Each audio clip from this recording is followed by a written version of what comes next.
Hey everybody, Curseus here with more Beasts Evolved.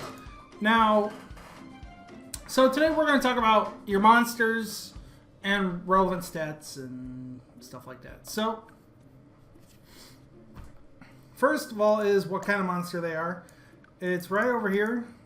This is their name right here. This is how many times you've mutated them. And all relevant stats you can look at right here and what they do. Just, hold down that little information button. It'll tell you what each stat, is for. Like, con equals HP, which is your con times 10, which is quite a lot. Attack power, but I guess it's not really. There's attack power, movement speed, and hockey, which everyone asks a lot about in chat for some reason, is knockback distance. Now, I bought the Smog here for $10. I just wanted to see, if the game was, pay to win or pay to progress. So I bought him, and he's a rank 4 monster, like first one I have. And I have to say, no, it's not. He's definitely not a pay to win. It's not a pay to win thing to have. In fact, I'm not even saying the opposite. It's just instant progress. So you have to level him up, give him glyphs, just like every other monster. So, anyways, so you have your what he kind of is too. He's DPS melee, which means that he has to bump into the enemies to deal damage to them. Now, as far as deep melee DPS units go, this goes for Smog here and your Ancient, which is, for me, it's the Chaos Ancient, the Borehowl. What you want, like relevant stats for these guys, are basically con and attack. Hockey can be a relevant stat if you'd like it to be, but you would have to focus off of attack in order to stack it. Which hockey is good. It knocks monsters back pretty far if you have a lot of it stacked on them. But really, you want to leave the hockey to your tanks. Tanks are more relevant for them because they last. They live longer. Now, anyways, so for melee DPSs and ranged DPSs, because even ranged DPSs require hit points, you want to focus on con and attack. So for glyphs, I like to put 2 vigor glyphs and 1 power glyph, and a karma glyph that either does more damage for a ranged DPS, or a leech glyph for melee DPSs, which heals them with every hit. Gives them a certain amount of HP. Like this one does 8% of damage dealt as HP, which is pretty decent. Allows the Borehowl to live longer in battle. So as far as it goes, con, attack, move speed can be relevant, but I don't find it relevant to your melee DPSs. I find move speed to be more relevant towards your tanks. If you want, you should probably stack move speed on your tanks so they get back into the fight faster after they bump into somebody and knock them back. But we're not talking about tanks just yet. So for melee and ranged DPSs, I suggest con and hockey.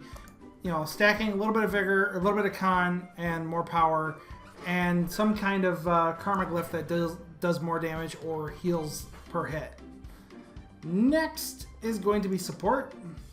Now, I only have a melee support, so as far as supports go, they don't really do too much supporting.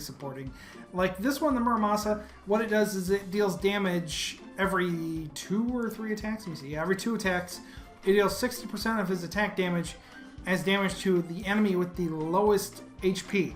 So in other words, he's kind of like the smite ability in battle, that he deals damage to the enemy with the lowest HP. And when he dies, he will deal 200% of his attack damage to the enemy with the lowest HP. And his ability, Starfall, will inflict negative 20%, or I'm sorry, inflicts 20% damage taken for 15 seconds. In other words, the enemy struck with it will take 20% more damage for 15 seconds. Now, for this particular support, which would be the Muramasa, I suggest stacking Con and Attack. Once again, I go with one Con glyph and 2 power glyphs. Reason being, of course, is that if he dies, you kind of want him to die because of his suicide ability. When he dies, he deals 200% of his attack as damage to the enemy with the lowest HP. So he could technically execute an enemy that is low at HP. Or he could just potentially execute one of your enemy's healers or something that doesn't have a lot of hit points. At least that's my thoughts on the matter. Now, range supports usually heal a lot. So the glyphs I suggest depends on what stat is relevant for them, which I believe would probably just be, once again, you're looking for Con so that they don't die to cheap attacks and, ability, battle abilities. So, but I'll get into ranged supports later. It's just that I don't have one, so I can't talk about it. Next is going to be tanks. Tanks exist to soak damage and knock enemies back so that they have to take longer to get back into battle. So for tanks, especially like Robin here, I suggest stacking Con and Hockey. So for this, I have 2 Vigor Glyphs and a Hockey Glyph. Now, I could swap out one of the Vigor Glyphs for another Hockey Glyph. I just don't have another Hockey Glyph, I think. Well, I do have another Hockey Glyph, but it's not...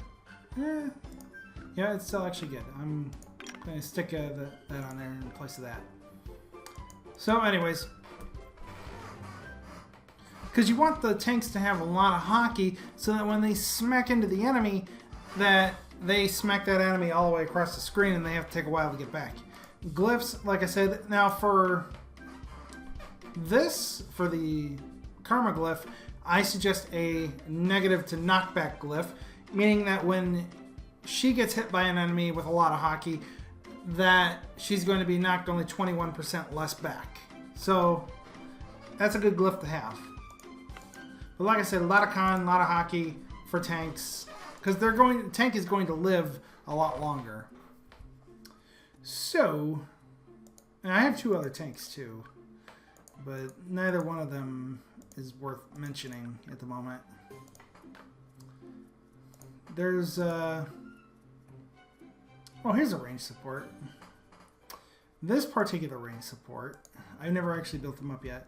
He attacks, every 4 attacks, he will deal 125% attack damage and he will seal enemy skill usage. Which isn't too bad, but I haven't built him up. Like, I could evolve him to this guy, and then... his silence will inflict negative 40% hockey for 15 seconds, which is pretty good, especially if that hits the enemy tank, then the enemy tank isn't pushing your guys back as far anymore. Do I have any other range supports? No, I don't. But anyways. So as far as it goes, your most relevant stat, in my opinion, for most monsters is Con, because you want them to have HP. The more HP they have, the longer they last in battle. Only this doesn't apply to certain supports like the Muramasa, who you don't want to have a ton of HP. You want them to be have a little survivability, but you don't want him to survive the whole battle because he has an ability that goes off when he dies. But for most other ranged, like melee and ranged DPSs, you want them to have a lot of Con, a lot of attack.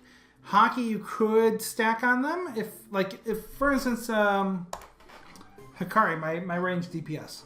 If I wanted to, I could stack a lot of hockey on this guy, and it would be pretty relevant because every time he attacks, he kind of acts like a ranged tank, knocking back a lot of enemies, but then I'm sacrificing a lot of attack. Like, I would probably be sacrificing around 400 or 500 attack points just to be able to knock people back. Which to me, it doesn't seem worth it to me, but could be, could not be. I don't know. I'm not necessarily in the end game area. In fact, I'm close to having end game monsters, but not necessarily, because there's still the Born Hub here, where you get some real end game monsters by having other rank 4 monsters. Like I'm gonna get the Bliss and the Visage. And then I can get this Jan Snow, whatever that is, and it requires a lot of mutation evolved spores and a Jan Snow crystal. And I would be able to see what that's all. Oh, it's conversion. I thought it's a conversation. But anyways, so like I'm far from endgame, but I also have some pretty decent monsters. I'm focusing on a team that's tanky and keeps itself healed without having to resort to the heal battle power too often. But anyways, that's how I have mine set up. But Smog doesn't really fit that synergy. So if I ever get another ranged or melee DPS that does some kind of healing effect on the whole team, it will probably replace Smog. But anyways, that is my opinion on how you should be generally building your guys for the beginning. Like endgame might be completely different. You might have like ranged characters that are stacking hockey like crazy, and just not, and pretty much like a team full of ranged DPSs that do nothing but knock your enemies back. I don't know. Like I said, I would have to get to that end game point and find out how that's working. And maybe we'll see. But anyways, for beginners, I definitely suggest a lot of con, a lot of attack for your DPSs. A lot of con, a lot of hockey for your tanks. And also, depending on the support, always look at the support's abilities, the skills. Because like I said, upon death, like Muramasa here, you want to determine what the relevant stat is for this particular character. Like, in fact, actually, I could probably just go say screw it and just go, give me more power instead of vigor, and this guy could just be dealing a ton of damage as kind of like a nuke support in the end. That's twice his attack, which is twice his attack is a lot compared to a lot of my current DPS monsters. So that's not bad. So, like I said, always check their skills. Make sure what their relevant stat is. Like, for instance, Borhal, he deals 156% attack as area damage. When he's below 75% HP, when below 75% HP, plus 15 attack and plus 15 damage resistance. And his Chaos ability restores 20% of his damage dealt as HP when he triggers it up here. Which, it's area damage, so depending on how many, I don't know if there's like a diminishing returns behind that, but when he deals a lot of damage to a lot of enemies really fast, he can get a lot of HP back. So anyways, that is how I see beginners should be building up their monsters. Not sure if, if I really didn't touch on anything, but in the late game, I'll get into like another mid-game video where like maybe I'll change my opinion on some of this in later, like down the road, and we'll have to see how players are actually meta gaming their monsters. So we'll see. So anyways, but that's all the time I have for here. I just wanted to discuss how beginners should be just setting up their monsters, and I would definitely love to hear your guys' opinions on this. Let me know what you all think. And as always, I will see everybody in the next video. Bye-bye.